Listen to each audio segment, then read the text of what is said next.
मेरा नाम doctor Fawad Nasrallah है। मैं यूरोलॉजी और एंट्रोलॉजी में प्रैक्टिस कर रहा हूँ पिछले 20 साल से। मैं Amar medical complex jail road Lahore में बैठता हूँ और इसके अलावा लतीफ़ हॉस्पिटल अल्लाह चौक लाहौर पे बैठता हूँ। इसके अलावा मैं लाहौर जनरल हॉस्पिटल लाहौर में एसोसिएट प्रोफेसर हूँ यूरोलॉजी का।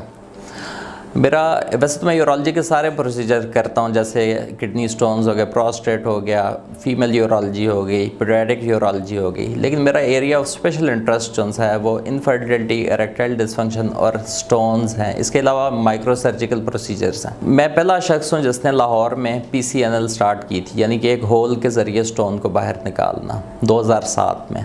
2011 में मैंने पाकिस्तान में पहला होल्मियम प्रोस्टेट किया था, होल्मियम लेज़र प्रोस्टेट।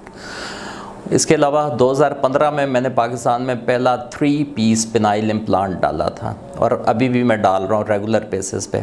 मैं कोलोप्लास्ट जो एक अमेरिकन कंपनी है, कोलोप्लास्ट सर्टिफाइड हूँ पिनाइल इम्प्लांटेशन में। पेशाब में तकलीफ़ की कई वजूहत हो सकती हैं। इसमें सबसे कॉमन वजह जो सी है वो पेशाब की इन्फेक्शन है। पेशाब की इन्फेक्शन कई वजूहत से हो सकती है, सेक्सुअली ट्रांसमिटेड भी हो सकती है और नॉन सेक्सुअली ट्रांसमिटेड भी हो सकती है। इसके अलावा जो लोग कम पानी का इस्तेमाल करते हैं उनमें यूरिन एसिडिक हो जाता है, जिसकी वजह से पेशाब में जलन का एहसास पैदा हो जाता है। एक बहुत बड़ी वजह पेशाब में जलन की एंग्जाइटी भी है, टेंशन भी है। जो लोग टेंस होते हैं उनमें पेशाब में तकलीफ़ आमतौर पर उनको महसूस होती है। तो पेशाब की जो तकलीफ़ है इनका बेहतरीन हल जो सा वो ये है कि पानी का इस्तेमाल ज़्यादा किया जाए। जिन लोगों को तकलीफ़ पानी के इस्तेमाल के बावजूद भी रहे तो उनको चाहिए कि अपने करीबी मॉलिज से रब्ता करें, पेशाब का टेस्ट करवाएं, अल्ट्रासाउंड करवाएं और इसको मुकम्मल एवेल्यूएट करें। इसको कभी भी इग्नोर नहीं करना चाहिए। इरेक्टाइल डिसफंक्शन का मतलब है कि शहवत का ना आना। तो इरेक्टाइल डिसफंक्शन की बहुत सारी वजूहत होती हैं। इसमें एक वजह एंग्जाइटी भी है और एक इसमें वजह जो है वो एनाटॉमिकल डिफेक्ट है, लाइक वीनस लीक, यानी कि ब्लड जो है वो पीनस में ठहरता नहीं है, वो पीनस से निकल जाता है और जिसकी वजह से इरेक्शन नहीं हो सकती। इरेक्टाइल डिसफंक्शन से बचने के लिए हम बहुत सारे विटामिन को यूज़ कर सकते हैं। नंबर 1 तो मास्टरबेशन को कम से कम किया जाए। नंबर 2 इसमें जो विटामिन हम यूज़ कर सकते हैं उसमें जिंक का बहुत बड़ा रोल है। कम से कम 50 milligram zinc per day use किया जाए। इसके साथ क्यूएंजाइम 10 जो सा है उसका बहुत ज़्यादा रोल है। क्यूएंजाइम 10 एक एंटीऑक्सीडेंट है, एक मिनरल है जिसको यूज़ किया जाता है इसमें, और ये इट्स क्वाइट सेफ़। ये बॉडी के बाकी ब्लड वेसल्स की भी सफाई करती है। इसके अलावा हम इसमें एल-आर्जिनिन यूज़ करवाते हैं। एल-आर्जिनिन अमाइनो एसिड है जो जिस्म में खून की गर्दिश को बढ़ाती है, पीनस में भी खून की गर्दिश को बढ़ाती है, जिसकी वजह से इरेक्टाइल डिसफंक्शन के चांसेस कम हो जाते हैं। बल्कि वो लोग जिनमें इरेक्टाइल डिसफंक्शन होता है वो इससे काफ़ी इम्प्रूव हो जाते हैं। इरेक्टाइल डिसफंक्शन के ऐसे पेशेंट जिनको शहवत ना आती हो और वो डायग्नोज हो जाएं कि इनमें वीनस लीक हो रही है, तो वीनस लीक का मतलब ये होता है कि इनमें ब्लड फ्लो तो आ रहा है लेकिन वो ब्लड फ्लो जिस वक्त इरेक्शन होनी होती है तो आउटफ्लो बंद हो जाता है, इनमें आउटफ्लो बंद नहीं हो रहा। This is called Venus leak. ऐसे पेशेंट की ट्रीटमेंट जो सी है उसमें 2 मेजर चीज़ें हैं जो हम यूज़ करते हैं। एक तो उसमें PDE5 यूज़ करते हैं, लाइक लेवेट्रा, वियाग्रा, सयालस। तो अगर ये लोग इनको PDE5 को रिस्पॉन्स दे जाएँ तो ये दवाइयाँ इनमें कंटिन्यू करवानी पड़ती हैं हमें। अदरवाइज़ इन पेशेंट्स के अंदर इनकी ट्रीटमेंट जो है वो इम्प्लांट है, पिनाइल इम्प्लांटेशन। आगे पिनाइल इम्प्लांट की 2 मेजर टाइप्स आ जाती हैं। एक तो मेलिएबल इम्प्लांट्स होते हैं और एक 3 पीस इम्प्लांट्स होते हैं। 3 पीस इम्प्लांट का फ़ायदा ये है कि उसको जिस वक्त बटन दबाएंगे, बटन स्क्रोटम में लगा होता है तो पीनस खड़ा हो जाएगा, और जिस वक्त बटन को दोबारा दबाएंगे तो वो पीनस जो सा है वो फ्लैसेट फॉर्म में वापस आ जाएगा। जबकि जो इसमें मेलिएबल इम्प्लांट्स हैं उसमें पीनस जो सा वो इरेक्टेड पोजीशन में ही रहेगा, लेकिन आप उसको ऊपर और नीचे मूव कर सकते हैं। प्रीमेच्योर इजैकुलेशन या जल्दी इंजाल हो जाना ये किसी किस्म की बीमारी नहीं है। एक्चुअली ये उन लोगों में देखा जाता है कि जो कंसंट्रेट ज़्यादा करते हैं। ये लोग हर काम में ज़्यादा कंसंट्रेट करते हैं। अगर इनका रेट्रोस्पेक्टिव स्टडी की जाए तो देखा जाता है कि जब ये स्कूल में पढ़ रहे होते हैं तो ये हमेशा होमवर्क करके जाते हैं। ऐसे ही इन लोगों में देखा जाता है कि अगर इनको बॉस ने कोई भी असाइनमेंट दी है तो अगर असाइनमेंट 2 दिन के बाद बॉस ने मांगी है तो ये उसी दिन उसको तैयार कर देते हैं। ऐसे ही जब ये सेक्स करते हैं तो इनकी कंसंट्रेशन सेक्स में बहुत ज़्यादा होती है और ये जल्दी इस वजह से ही जल्दी डिस्चार्ज हो जाते हैं। इसके लिए कई किस्म की एक्सरसाइजेस यूज़ की जाती हैं, जिसमें ये है कि जिस वक्त सेक्स में ये पीक पे पहुंच जाएं उस वक्त इन्हें हम कहते हैं कि आप स्टॉप कर दें, पीक पे आप डिस्चार्ज ना हो, कोई थोड़ा सा पॉज लें और फिर दोबारा सेक्स करें। उसके अलावा इनको ये कहा जाता है कि जिस वक्त आप सेक्स कर रहे हैं तो आप अपना दिमाग जो है उसको सेक्स से हटा लें और कुछ और सोचने लग जाएं। इस तरह से कुछ टाइम डिले किया जा सकता है, लेकिन ये हर किसी के लिए मुमकिन नहीं होता। इसके लिए जो दवाइयाँ हम यूज़ करवाते हैं वो ऐसी दवाइयाँ होती हैं जो ब्रेन को थोड़ा सा स्लो डाउन कर देती हैं। तो इसमें SSR ग्रुप है जिसको सबसे ज़्यादा यूज़ करवाया जाता है। SSR ग्रुप की कुछ मेडिसिन हैं जो हम इस्तेमाल करवाते हैं, जो कि बिल्कुल बेज़रर हैं, उनका कोई नुकसान नहीं है। पेन इन टेस्टिस ये बड़ी मेजर कंप्लेंट होती है बहुत सारे यंगस्टर की ख़ास तौर पे। तो टेस्टिकुलर पेन जो है इसकी बहुत सारे कॉजेज़ हैं। इसमें एक कॉज तो है इन्फेक्शन, जो यंगस्टर में ख़ास तौर पे देखी गई है। सेक्सुअल ट्रांसमिटेड डिजीज़ होती हैं, उसकी वजह से इन्फेक्शन हो जाती है, और उसकी वजह से एपिडेडमोआर्काइटिस, इसको पर्टिकुलर अगर मैं मेडिकल में नाम दूँ, यानी कि टेस्टिस और इसके साथ एपिडेडमस जो कि स्पर्म कंडक्टिंग ट्यूब होती हैं, उनकी इन्फेक्शन हो जाती है, जो मेजर कॉज होती है पेन इन टेस्टिस की।